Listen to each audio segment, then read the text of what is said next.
So deadline day, busiest day of the year at most times anyway. But breaking news: Wissa to Newcastle. Here we go. 55 million.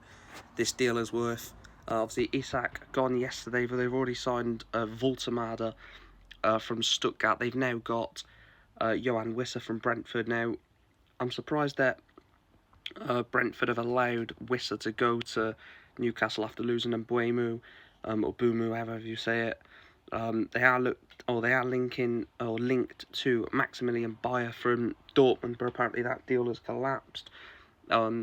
So I'm actually a bit confused as to why Brentford have said, yeah, Wissa can go, because they've not really got a replacement for him. They've already lost Mbuemu in the window. They're arguably their two best players. Brentford could be in a right mess this season. Obviously, losing their manager, losing their starting goalkeeper, losing Mbuemu, losing Wissa, losing Norgard, their captain. You know, they have been decimated this season.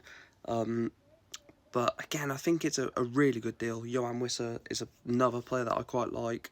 He's good on the ball. He's physical. For a guy who doesn't look it, he doesn't look like a physical striker or winger. And yeah, they've lost Isak. You know, Newcastle have lost Isak. They've brought in Voltemada and Wissa as an Isak replacement. So they've got two in for the money that Alexander Isak has been sold for, if not more. And they've got more money if they wanted to go and grab a midfielder, just in case Joelinton, Guimaraes or Sandro Tonali pick up a really solid injury. But yeah, I really like this deal. Wissa to Newcastle. Again, this was probably done weeks ago. Wissa said that he wanted Newcastle and that he wanted to leave Brentford, I think like yesterday or the day before. So this deal was always happening. It was just a case of getting Isak sold. I think that generally was the stopping block. Getting Isak